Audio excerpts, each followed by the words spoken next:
Damn. We to the point that Kelsey Mitchell is saying something. Y'all know Kelsey Mitchell don't really say much about nothing. She be off in her own little world doing her thing. She don't really bother nobody. Kelsey Mitchell be low-key doing her thing. Kelsey Mitchell not even feeling this. This is crazy work. Kelsey Mitchell, Indiana Fever star guard, had some things to say. Welcome to Keep the Vision. Make sure you like, comment, subscribe, share the channel, hit that bell notification, and hype the video. So, we are in the midst of the circus act, the clown show. Kelsey Mitchell, a player known for staying out of the spotlight, just sent shockwaves through the WNBA. In a moment no one saw coming, she shifted the conversation away from individual stardom and directly challenged the frenzy surrounding Caitlin Clark. Her message was unmistakable. Her loyalty lies with the future of the league and with every player in it, not with the hype surrounding a single superstar. The moment went viral because it exposed a tension that has been simmering beneath the surface of the WNBA's collective bargaining fight. This was never about one player. It was a statement on behalf of them all. So, we are in the midst of the circus act, the clown show, the show. It's just a desert storm over here trying to get a deal done for this WNBA collective bargaining agreement. They did a 6-week extension. We're halfway through. They're still saying there's no progress made. It makes no sense what's going on, and many people like me are now starting to grow afraid more that we might not actually have a 2026 season. I want to see Caitlin Clark destroy all of these ladies. While the basketball world remains fixated on one name, Mitchell chose this moment to break her usual silence. Not to chase attention or personal acclaim, but to confront the league's deepest structural flaws. Coming from the typically reserved Indiana Fever guard, her remarks carried weight. They ignited intense debate because they went far beyond surface-level criticism. This wasn't an offhand comment. It was a deliberate, unflinching reckoning with uncomfortable truths the league has long avoided. And many people like me are now starting to grow afraid more that we might not actually have a 2026 season.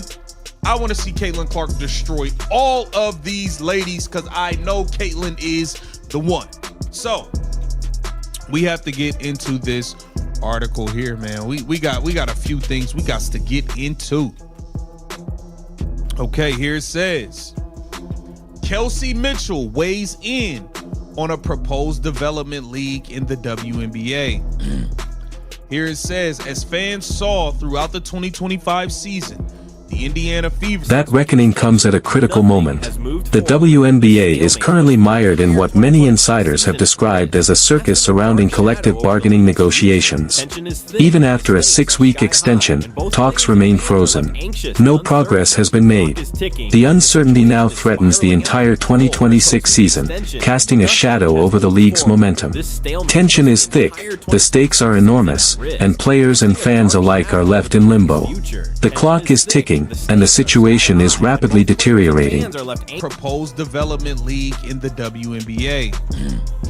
Here it says, as fans saw throughout the 2025 season, the Indiana Fever was tasked with signing several players to hardship contracts as members of the team suffered ACL and meniscus tears, broken feet, and groin injuries.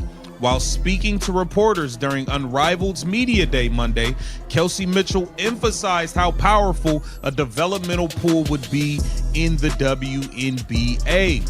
She said, I mean, if you have a developmental league, I think the players that are on the team already won't have that much. Amid the chaos, a familiar narrative has taken hold. Many fans have rallied behind Caitlin Clark, hoping her star power alone can lift the league to new heights. It's an enticing storyline, but one that directly clashes with Mitchell's vision. She has made it clear that no single superstar, no matter how transformative, can compensate for broken systems. The question she forces the league to confront is simple but uncomfortable.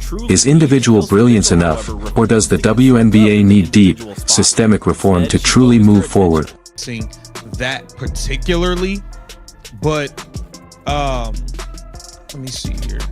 But she's definitely not feeling the situation of where they were last season and having to bring in this player and that player, and she wants something done about that in a development situation. Seems to be what Kelsey Mitchell is ultimately interested in. And you know, I think we're just kind of at a point where all of these players, they kind of want different things, and I don't know if Mitchell refused to get pulled into the individual spotlight. Instead, she zeroed in on a developmental league, an idea she framed not as optional, but essential.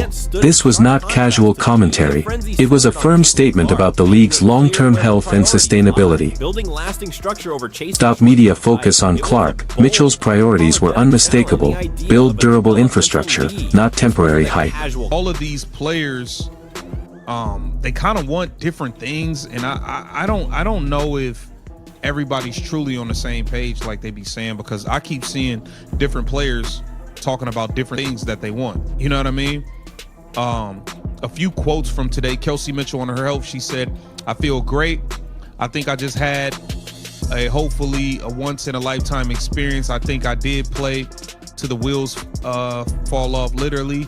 But I think it was just for the better because of what the season was. I would do it all over again." Kelsey Mitchell on Unrivaled Indiana Fever, she said, her argument was rooted in experience, not theory. She pointed to the Indiana Fever's brutal 2025 season, when injuries ravaged the roster and forced the team to rely heavily on hardship contracts. ACL tears, meniscus injuries, broken feet, the list was relentless. Those circumstances expose just how fragile the league's current roster system is. Mitchell didn't speak as an observer. She spoke as someone who lived through the consequences. Like never ending, man. It's never ending. Latest CBA reports suggest the league and players are nowhere near a deal. As much as everyone involved wants the WNBA collective bargaining negotiations to get ironed out, it sounds like things between the league and the players might be as estranged as they've ever been. According to reports from The Athletic, the league and athletes remain locked in a serious disagreement when it comes to what percentage of revenue sharing is justified. Players have asked for more than double the share of revenue the league has so far offered. With a developmental league in place, she explained, teams wouldn't be thrown into chaos every time injuries strike. This isn't simply about adding replacement players. It's about protecting existing rosters, preserving team chemistry, and maintaining stability through inevitable adversity. Her message was a clear call for proactive, long-term solutions instead of the patchwork fixes the league currently relies on. From The Athletic, the league and athletes remain locked in a serious disagreement when it comes to what percentage of revenue sharing is justified. Players have asked for more than double the share of revenue the league has so far offered. I mean, this is just crazy, man. This is crazy.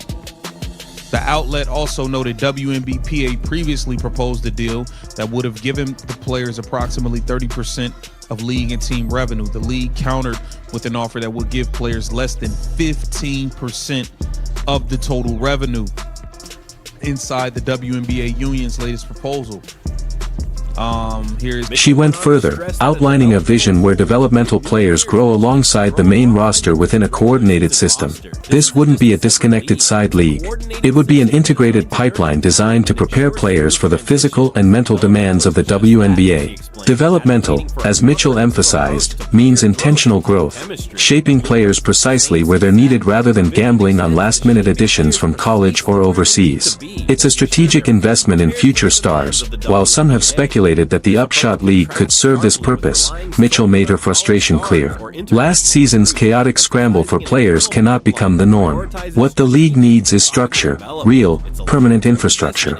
Her stance highlights a growing divide among players, as some prioritize individual branding while others push for collective security. Mitchell has planted her flag firmly on the side of long-term stability. Her advocacy carries added weight given the physical toll she endured herself. Reflecting on the grueling 2025 season, she admitted, "I feel great. Hopefully that was a once-in-a-lifetime experience." She played through injuries, pushing her body to its limits, an act of dedication that underscores the urgent need for better structural support. Her sacrifice wasn't symbolic. It was real. Mitchell also praised the unrivaled league, calling it a crucial platform for domestic basketball. By allowing players to compete at home instead of being forced overseas, it provides valuable insight into the league's current standing while supporting long-term player health. This isn't just about games, it's about longevity, well-being, and sustainability. All of this unfolds as CBA negotiations remain at a standstill. Reports from The Athletic paint a grim picture. Players and the league are deeply divided over revenue sharing. Players are demanding more than double their current share, arguing they deserve a fairer portion of the league's rapid growth. The league has countered with offers under 15%, a staggering gap that reveals how differently each side values player contributions. Proposals tying the salary cap to league revenue, starting at 29% and increasing annually, were quickly rejected. These aren't abstract figures. They represent a fight for fairness, security, and respect. The consequences are already tangible. Expansion drafts for the Toronto Tempo and Portland Fire have been delayed. Free agency scheduled for January is now clouded in uncertainty. Momentum is stalling. Growth is at risk. While much of the public conversation continues to orbit individual stars, Kelsey Mitchell has refused to look away from the bigger picture. By prioritizing systemic reform, developmental infrastructure, revenue equity, and player stability, she has forced the league and its fans to confront uncomfortable realities. This isn't about Caitlin Clark. It's about the foundation of the WNBA itself. And with her stance, Mitchell has made one thing unmistakably clear: real progress will only come when the league commits to every player, not just the ones generating headlines.